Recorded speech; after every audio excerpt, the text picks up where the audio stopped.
신앙생활을 하면서 이해되지 않는 것 중에 하나가 같은 하나님을 믿고 같은 성경을 읽으면서 왜 성도들의 신앙에 차이가 있는가 하는 것입니다. 어떤 사람은 견디기 힘든 상황 속에서도 신앙을 잘 지켜냅니다. 그런데 어떤 사람은 작은 시험에도 쉽게 넘어집니다.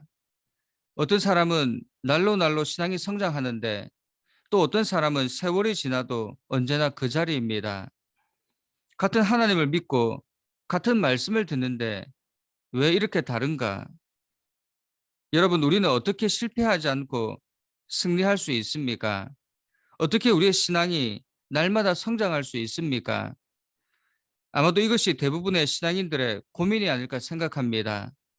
우리는 신앙에서 승리하기 위해 우리가 싸우는 상대가 누구인지, 무엇을 위해 싸워야 하는지 알아야 합니다. 그렇지 못할 때 어려움이 찾아오고 문제들이 우리의 삶을 흔들게 됩니다. 그리고 나에게 왜 이런 일이 일어나는가 실망하고 낙심하게 된다는 것입니다. 신앙생활이 무엇입니까? 성경은 무엇이라 말씀합니까? 우리의 신앙생활, 그리스도인의 삶은 언제 죽을지 모르는 전쟁입니다. 이것을 모르고 행복과 평안만 생각하다가는 실패하고 패할 수밖에 없습니다. 우리가 전쟁에서 승리하기 위해 오늘 성경은 전신갑주, 갑옷까지 입어야 한다 말씀합니다. 그리스도인의 삶은 신앙생활은 영적 전쟁의 실제입니다. 그렇다면 우리가 이 전쟁에서 승리하기 위해 어떻게 해야 하는가? 먼저 싸움의 대상이 누구인지 알아야 합니다. 영적 전쟁의 실체가 누구인지 알아야 한다는 것입니다. 그렇지 않고는 패할 수밖에 없습니다. 여러분은 싸워야 할 대상이 누구인지 알고 계십니까? 하나님은 우리가 싸울 대상이 누구인지 분명히 말씀해 주셨습니다. 12절을 보면 우리의 씨름은 혈과 육을 상대하는 것이 아니요 통치자들과 권세들과 이 어둠의 세상 주관자들과 하늘에 있는 악한 영들을 상대함이라 말씀합니다. 우리의 싸울 대상이 누구라고요? 우리 힘으로는 절대 맞설 수 없습니다. 우리는 사탄이 지배하는 이 세상 문화를 이기고 거룩하고 흠없는 하나님의 자녀로 서는 것이 어렵다는 것입니다. 그런데 우리는 대부분 싸워야 할 상대도 잘 모르고 있다는 것입니다. 그래서 사도 바울은 이 싸움에 앞서 두 가지를 이야기합니다. 우리가 싸우지 말아야 할 것과 싸워야 할 것. 그런데 여기서 우리가 주목해야 하는 것은 싸우지 말아야 할 것입니다. 바울이 이것을 지적하는 이유는 우리가 싸우지 말아야 할 대상들과 싸우기 때문입니다. 우리의 싸움은 대부분 혈과 육입니다. 이것은 우리가 싸울 대상이 아닌데 얼마나 치열하게 싸웁니까? 혈과 육이 무엇입니까? 사람입니다. 그런데 우리의 적은 사람이 아니라는 것입니다. 우리의 적은 남편도 아내도 김집사도 나를 괴롭게 하는 사람들도 아니라 악한 영입니다. 그런데 왜 많은 사람들이 교회에서, 가정에서, 일터에서 사람들과 싸웁니까? 적을 몰라서 그렇습니다. 우리가 싸울 대상이 누구인지 모르니 눈에 보이는 것에 매여 있는 것입니다. 이것이 사탄이 우리를 속이는 것입니다. 누군가가 자꾸 싸움을 걸어옵니다. 나를 화나게 만듭니다. 그러면 그 사람을 보지 말고 그 벼 위에서 그 사람을 조종해 나를 공격하는 악한 존재를 볼 수 있기 바랍니다. 우리 싸움의 대상은 바로 그 악한 영이라는 사실입니다. 사람들과 싸우지 마십시오. 사람은 사랑해야 할 대상입니다. 그런데 많은 사람들이 이것을 깨닫지 못하고 사람들에게 주목을 합니다. 그 이유는 악한 영들이 우리를 속이기 때문입니다. 악한 영들은 자신을 주목하는 대신 사람들을 주목하게 만들고 거기에서 문제와 해법을 찾도록 우리를 부추기기 때문입니다. 그래서 얼마나 많은 사람들이 상처받고 어려움을 겪게 되었습니까? 서로 미워하고 복수하며 살았습니까? 우리가 싸워야 할 대상은 연약한 인간이 아닙니다. 통치자들과 권세들, 어둠의 세상 주관자들, 하늘에 있는 악한 영들입니다. 한 사람과 싸우기도 쉽지 않은데 우리의 상대는 셀 수 없습니다. 어마어마하다는 것입니다. 이것이 우리가 싸워야 할 대상, 우리의 적입니다. 영적인 존재. 여러분, 우리 영적 전쟁에서 승리하기 위해 사람 뒤에 있는 영적인 존재를 볼 수 있기를 간절히 소원합니다. 헛된 싸움에서 에너지를 소비하지 말고 진짜 적과 싸워 이길 수 있기를 간절히 소원합니다. 그런데 이 영적인 존재들은 만만치가 않습니다. 이 악한 영들에게는 힘이 있습니다.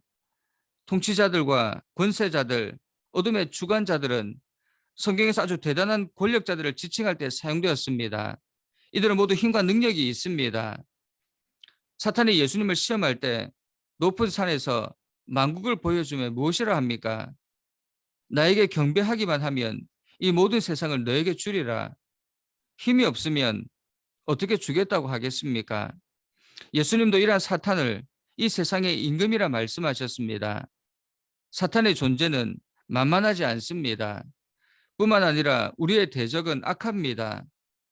이 영적 존재들은 자신의 모든 힘을 악한 것을 위해 사용합니다. 어떤 모습으로 찾아오든 사탄의 목적은 악합니다. 우리를 파멸로 이끕니다. 또한 우리의 대적은 교활합니다. 때때로 오는 사자처럼 무섭게 다가오기도 하지만 때로는 친구처럼 광명의 천사처럼 다가오기도 합니다. 에덴 동산에서 하와에게 다가왔던 사탄을 기억하십니까? 그 사탄은 지금 우리에게도 찾아옵니다. 언제 사탄이 우리에게 다가오는가? 우리가 예수 믿기 시작할 때, 고난 가운데 있을 때, 성공했을 때, 게으름에 빠져 있을 때, 홀로 있을 때, 육체적으로 어려움을 겪고 있을 때, 우리의 대적 사탄은 이렇게 교활하고 악하고 힘이 있습니다. 그리고 우리의 연약한 부분을 너무나도 잘 알고 있습니다. 우리가 이 영적 실체를 모르고 있다면 이 전쟁에서 백전백패할 수밖에 없습니다.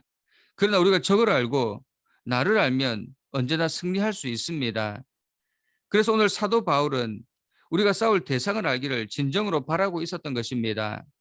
우리의 싸움의 대상은 연약한 인간이 아닙니다. 보다 눈을 크게 뜨고 바라보아야 합니다. 우리가 생각하는 것보다 훨씬 더 힘이 있고 교묘하고 악하다는 것을 명심하고 이 전쟁에 임하기를 간절히 소원합니다. 두 번째로 이 전쟁에서 승리하기 위해서 항상 깨어 기도해야 합니다. 모든 무기를 다 갖추었다 해도 기도하지 않으면 영적 전쟁에서 승리할 수 없습니다. 어떠한 영적 능력도 공급받을 수 없다는 것입니다. 영적 전쟁에서 영적인 능력을 공급받지 못하면 어떻게 영적 존재들을 상대할 수 있겠습니까? 불가능한 전쟁입니다. 그리스 신화를 배경으로 만든 영화들을 보면 신들끼리 싸움을 하는데 온갖 초능력을 사용합니다. 그 앞에서 인간들은 아무것도 아닙니다. 신들의 능력 앞에 인간은 참으로 무력한 존재에 불과합니다. 그런데 주인공이 어쩌다가 신적인 능력을 받았을 때 신들을 상대로 싸워 승리하는 것을 보게 됩니다. 즉 영적 전쟁에서는 영적인 능력이 없이는 싸움이 불가능합니다. 그래서 그 능력을 공급받기 위해 기도해야 하는 것입니다.